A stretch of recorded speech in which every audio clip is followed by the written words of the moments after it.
Hello, my friends. Thank you for staying with us. We're talking to Andrena McMayo about her faith story. And in part one of this episode, we looked at, we talked about, she shared, I should say, her early experiences of faith. You know, her mother brought her to church. She said she endured, perhaps wasn't enjoying at the time, but she'd learned to enjoy her faith. And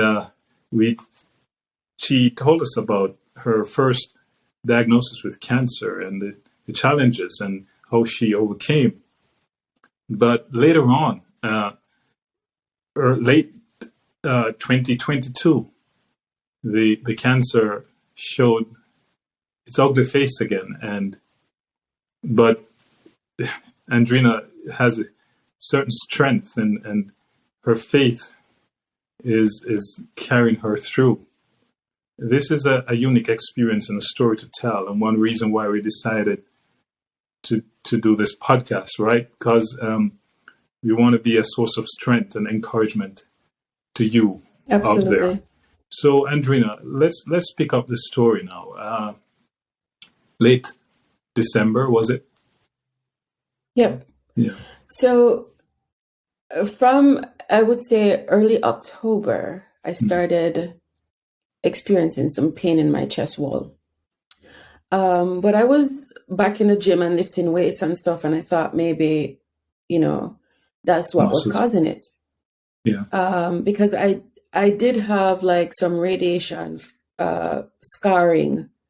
And so one of the things that breast cancer patients often suffer with is this, the issue of scar tissue. It just sometimes causes pain in like your chest wall because you're radiating that area, right?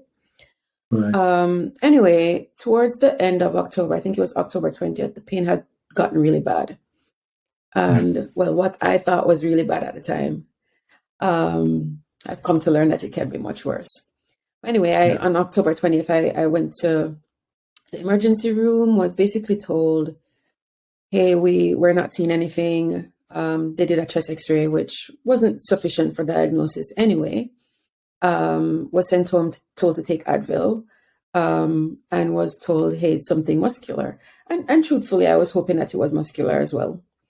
On October 22nd, I went back to the emergency room. I had gone to the cardiologist, and she said something to me. She actually said, I asked her about this pain that I was experiencing, just like, by the way, it had nothing to do with where I had gone. Like, I'd done some echocardiograms and whatnot. She wasn't seeing anything.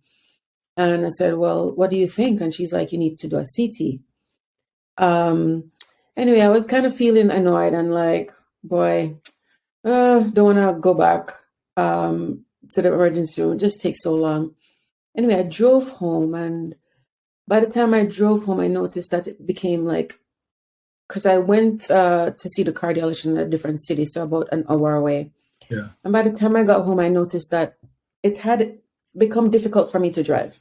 Wow. I was in a lot of pain. So I was like, I think I should go to the emergency room for real. Got to the emergency room, and the pain was a lot more intense by the time I got there. And convinced the doctors in the emergency room to do a CAT scan. I actually had to advocate for myself. And so they did a CT on the basis that I am a breast cancer survivor. Mm-hmm. For some reason, the report from the CAT scan showed that there were some nodules on my lungs, but they told me, it's likely radiation related. But they weren't seeing a reason for the pain in my chest wall. So they said, well, you have something called costochondritis. And, they gave me some naproxen or something that's a bit stronger than Advil. Said, take this when you feel a pain. Okay, I went home, encouraged, because I'm like, well, at least it's not cancer. I mean, one of the things that you'll find with cancer survivors is that there's always that space in the back of your mind is like, has the cancer come back, right? So I felt good. I went on about my business. If I felt the pain, I took the naproxen. If I didn't need it, I didn't take it. But I noticed that over time, it was getting worse. And so I I remember going to urgent care because I'd gotten a cold. I went to urgent care. I had an ear infection. I remember just like pulling down my shirt and I'm saying to the doctor in the emergency room, please have a look at this thing. There's something growing on my chest and I'm having pain. And I told him about this CAT scan that I had done. And he's like, well, if the CAT scan says blah, blah, blah. So he's, I went home with a prescription for antibiotics to take care of my ear infection. I would have called my doctor in addition to that, my personal family doctor 3 times. I called her twice. I spoke to someone else in her office when she wasn't there a 3rd time. And then I actually went to see her a 4th time because I was really concerned about this pain, concerned that it was getting worse and concerned that I was misdiagnosed. I started becoming concerned, especially because I have a girlfriend, thank God for my village. When I told her what the diagnosis was and that I'd started seeing like a lump developing on my chest, she said, that's definitely not costochondritis because it doesn't present with swelling. Yeah. And so she would encourage me over that time. She's like, you need to go back and see someone for them to do the proper diagnostics to see what's going on. Long story short, before that, just to let you know that I'd also spoken to my oncologist. So my actual oncologist was changing practice. So he had moved me into another person's practice. So I was kind of like in limbo, but I communicated with both practices, my previous oncologist and the new oncologist. In both situations, I only spoke to the secretaries. I felt like, or their primary care nurses, like, I felt like they weren't really listening to me. They're like, well, it's just a GP issue. The oncologist that I was reassigned to did say she wanted to rescan me in 3 months based on the nodules that they'd seen on my lungs, not based on the chest issue. Okay, I kind of, just accepted that. Anyway, I remember the night of December 7th. I was experiencing excruciating pain. It was so excruciating. It was like so bad. That whole week it was bad, but that night was terrible. I couldn't sleep. To the point where I started now self-medicating. I'm like going crazy. Yeah. I'm like looking for drugs, and something about me, like I don't like to take medication. So I had pain medication from the lumpectomy. I had done a hysterectomy. I had pain medication from that. That's a whole nother story, but the cancer drugs that I'd taken had caused me to develop some symptoms, so I'd done a hysterectomy. Right. So I had all these different pain medications, no idea what they were for and how I could even take them, but all I knew is naproxen is not working. I'm in so much pain, I cannot sleep. So the morning I woke up and my husband was like, you have to actually, like, I got some sleep towards the morning. And he's like, I had a meeting with my boss, and so I was like, no, I can't miss this meeting. And he's like, no, you need to go to the doctor. Like, right. This is not normal. Something is happening here. And there was by now a palpable swelling that was visible also. And so I went back to the emergency room, and, the nurse that was doing like the intake, the triaging process, she'd recognized me and she's like, you were just here a couple of weeks ago, weren't you? And I said, yes. And I was like, by that time in tears, because I'm like in so much pain and nothing is working. And I didn't want to take medication before I went because I didn't want to have like any interactions, just in case they could actually give me something that would help the pain, because truly the naproxen wasn't working for me. And so she helped me to triage me very quickly. And so I had gotten to see a doctor very quickly, and he, God bless him. I mean, God bless him. Like, it was the right doctor to be in the emergency room on that day, because he was very kind and he was thorough and he listened very well. Right. And he also echoed the same sentiments as my girlfriend, who happens to be a nurse practitioner. He says, well, this is not costochondritis. You wouldn't have swelling if it was, and he said costochondritis is it's like a catch-all when we don't know what's going on in patients. That's really what we tell them. Because there are no real clinical symptoms other than the pain that's all, but they're not visible symptoms. So anyway, he did a bunch of tests.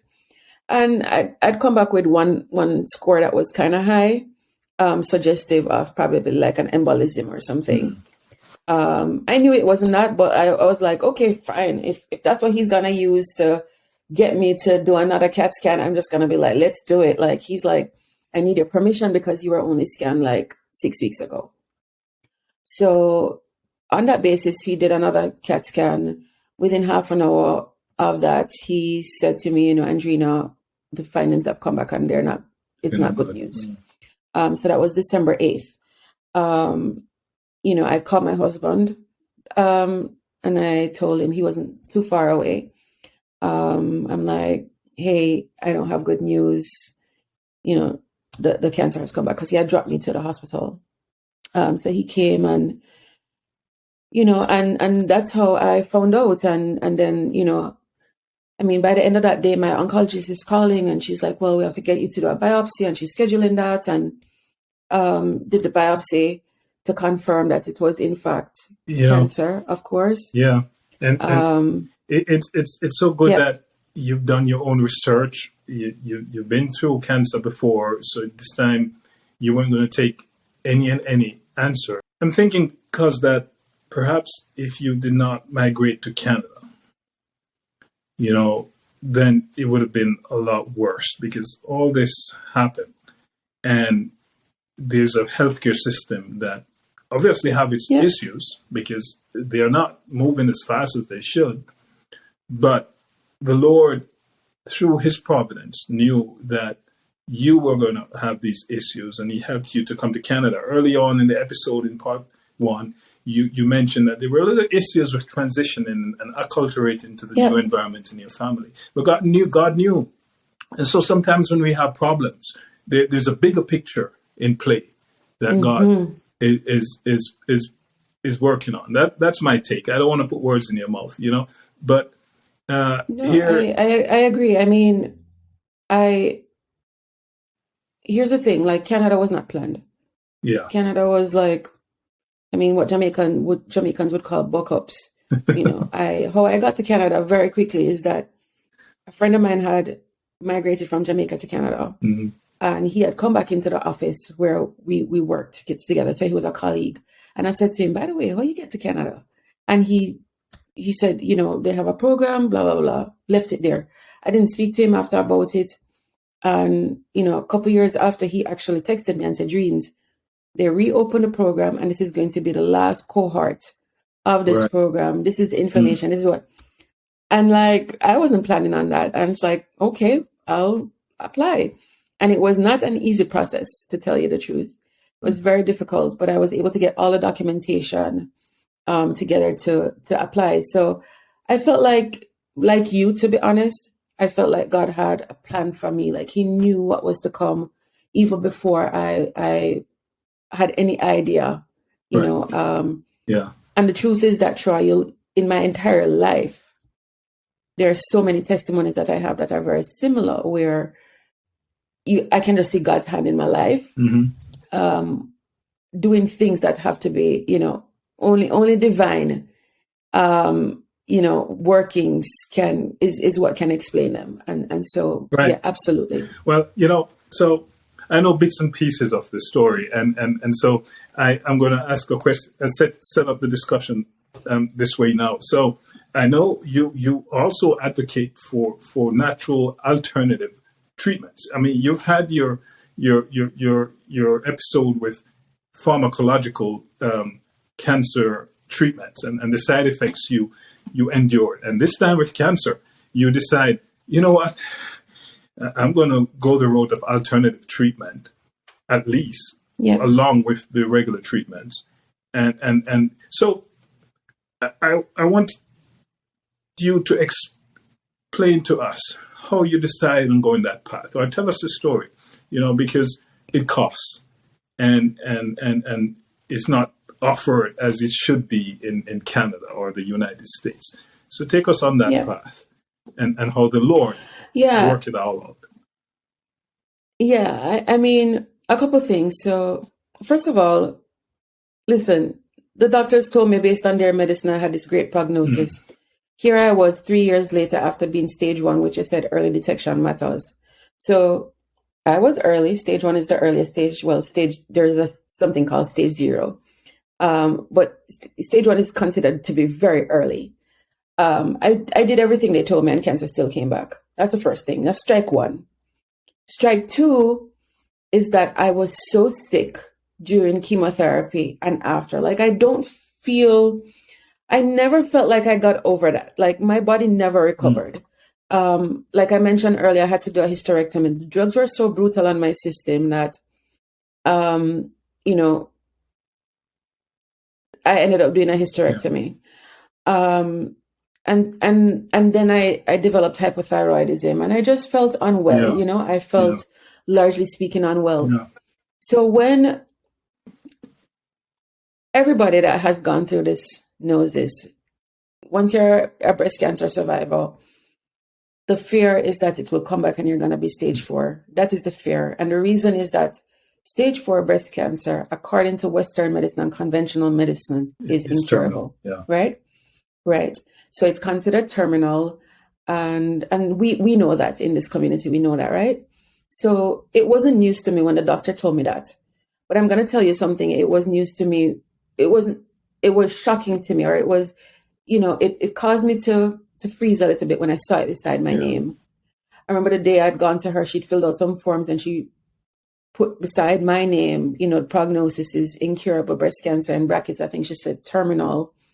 And that's something when you see something like that beside your name, right? And I was thinking that, well, if the doctor who is treating me is going to tell me that I'm incurable and terminal, then why am I going to do the things that she's telling me? So that was strike 2. So I started researching, and I'd been researching since I was diagnosed the first time anyway. So in a way, I say, why not me? Because I know that God gave me a lot of talents.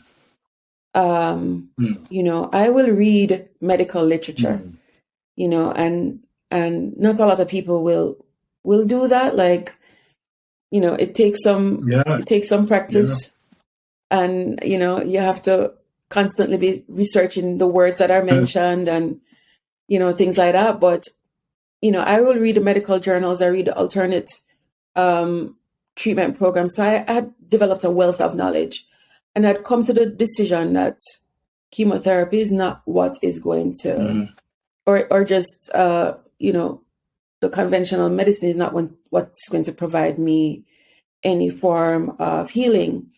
Anyway, after that night when I was, the day when I'd gone back to the doctor and she formally diagnosed me, so biopsy results had come back and she had written on this form that I was incurable. I remember that night couldn't sleep so good, and I woke up and I Googled, because I remember I'd seen an interview and I didn't find it, but I'm pretty sure that I'd seen an interview with a lady who was stage 4, who had been cured of cancer. And she's not claiming that she's in remission. She's claiming cure.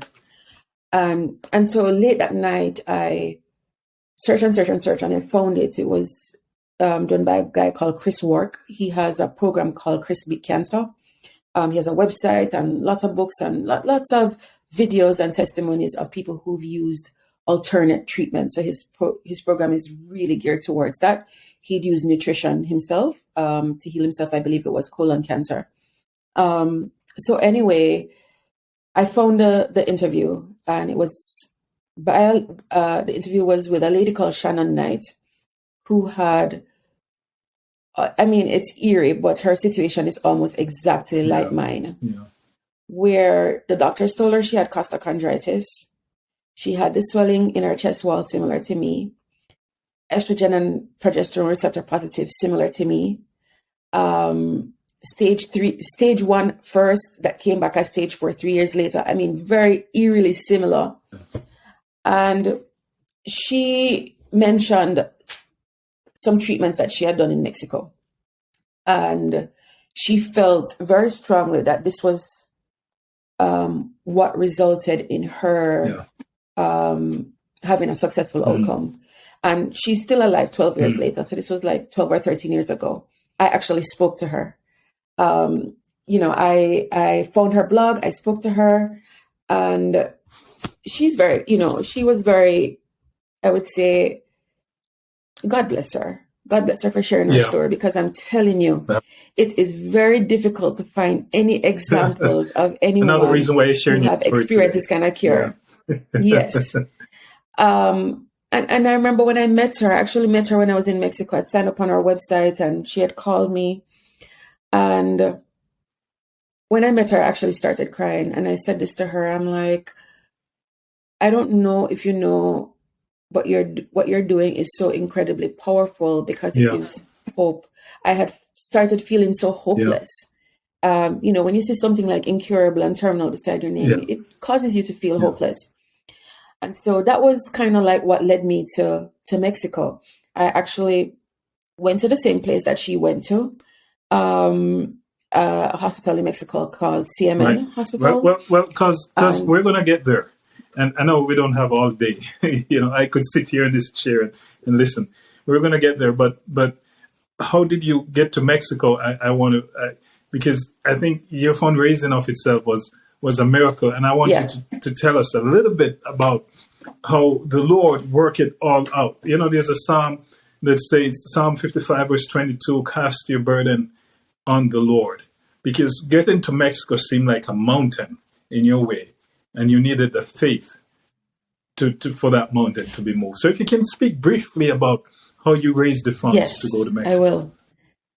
Yes, so a couple of things. So Shannon Knight, she had done a GoFundMe as well. It's on her blog. And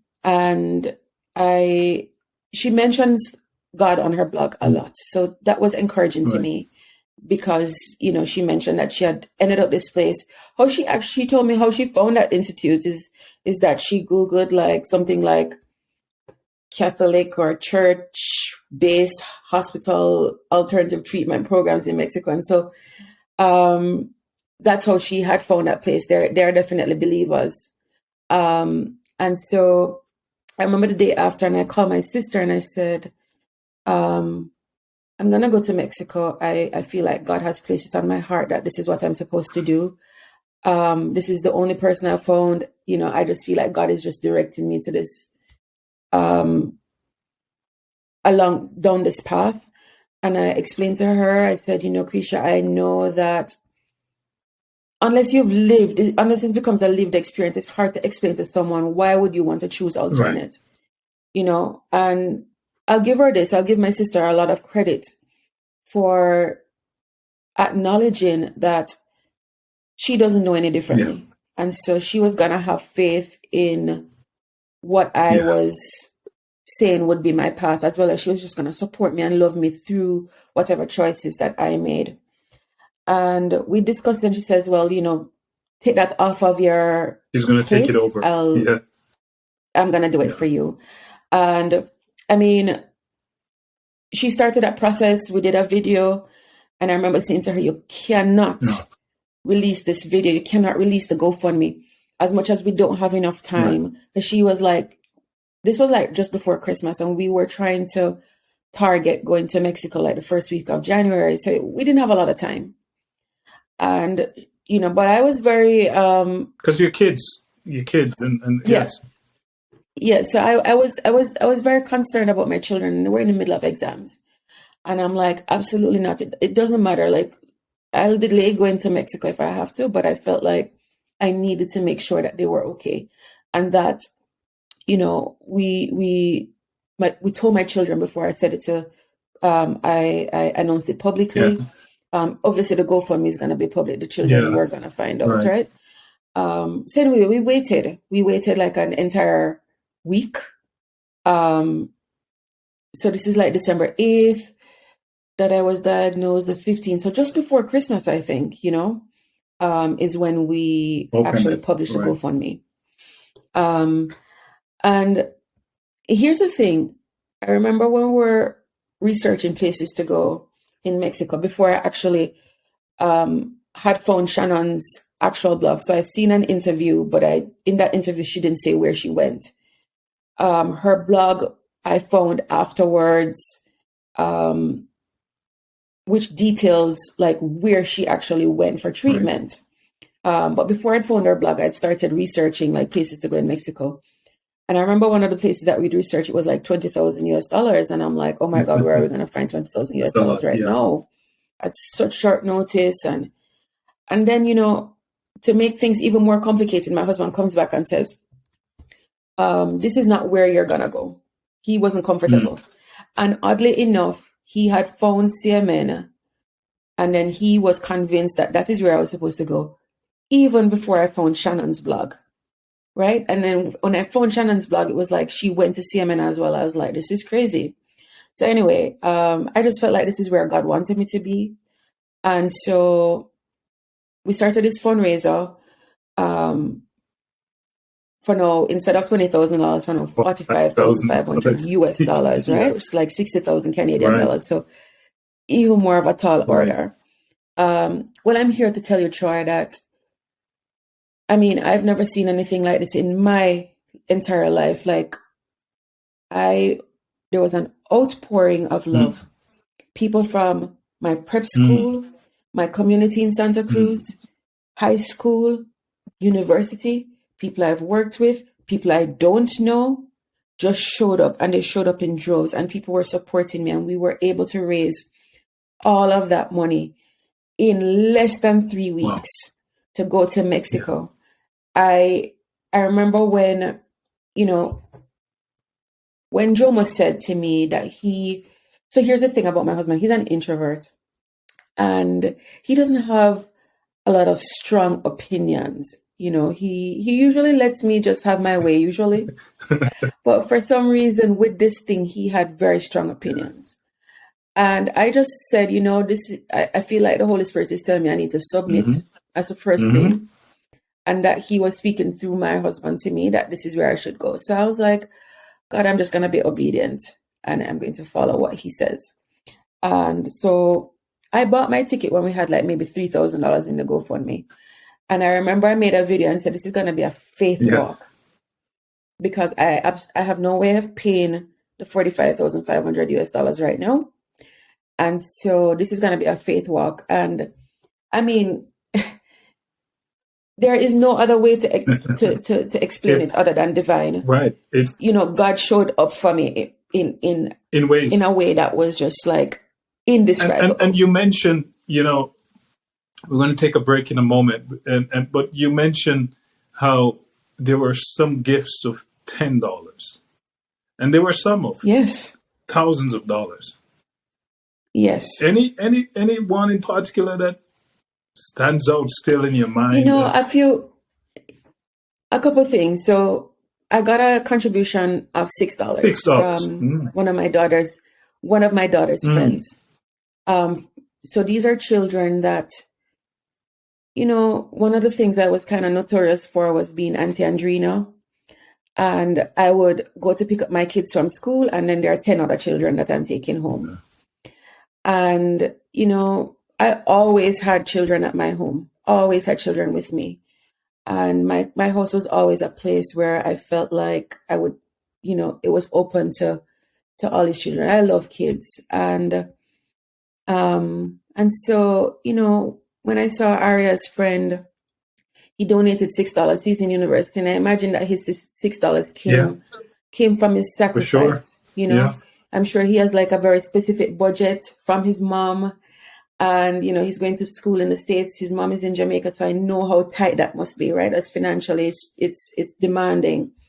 And he gave me $6, and that really moved me.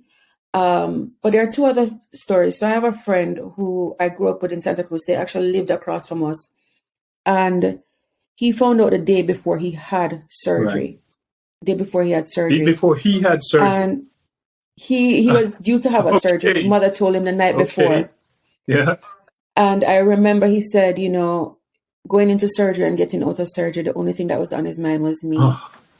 And he called me the night and said, Mom told me you're going to have a GoFundMe. I just wanted to know that I'm contributing $1,000 US. And what was so special about that was that he's not working. He had an accident, so he's on disability, hasn't received any big payout or anything. having a surgery and he's thinking about me. He's contributing to my GoFundMe. I think another powerful story is my husband says the day that he was on his way to pick me up from the hospital, when I just called him to say that it's not good news. He was walking to the parking lot and I think it was visible on his face that something was wrong. And the parking supervisor is a private parking. They own multiple parking lots. She works at the company that is responsible for the parking. Like he says, she looked at him and said, "What's going on? You don't look yourself." And he told her, I think maybe she was the first person he told. And it's total stranger. A stranger. And she gave him some parking passes. She's like, "Here, you can use this at the hospital because they have the same parking as we do." And she kind of left it there and I guess they spoke or whatever. I'd seen this name in my GoFundMe, but I didn't know this person. Oh, Lord. It turned out to be the parking attendant who told my husband that each year she puts away a little bit every month, and she contributes it to a cause. And that really moved me because I don't know her. Yeah. She contributed it anonymously, but my sister could see the names as the admin. And she was like, "Do you know this person?" And it really, really moved me. And I was looking for who is this person? And my husband said, "Oh, that's the parking attendant, So this is just, there's so many stories of how God just touched people's hearts and allowed us to be able to reach. Yeah, you raised over 60,000 Canadian dollars and in 3 weeks. 3 weeks. And we're going to take a break here, but I want to highlight that if there's nothing else that as a source of motivation going forward with alternative treatment is these treatments, right? These donations of $6, $10, $20, and thousands of dollars, that God is right there with you. Sometimes we find ourselves in a spot and we're looking at the challenge instead of looking at the gifts and the miracles, the small miracles that God is working. Thank you, cuz, for sharing all these things. And I'm sure you're an inspiration to somebody out there who's struggling. And we want to encourage that person to look on God and not look on the challenges, because He owns everything and He'll provide and He'll work it out in our own time. And we're going to come back because you're going to Mexico and we're going to go there with you and hear what happened. Okay. Well, my friends, thank you for listening in and watching. And I know you're enjoying Andrena's stories. We'll be back in a second.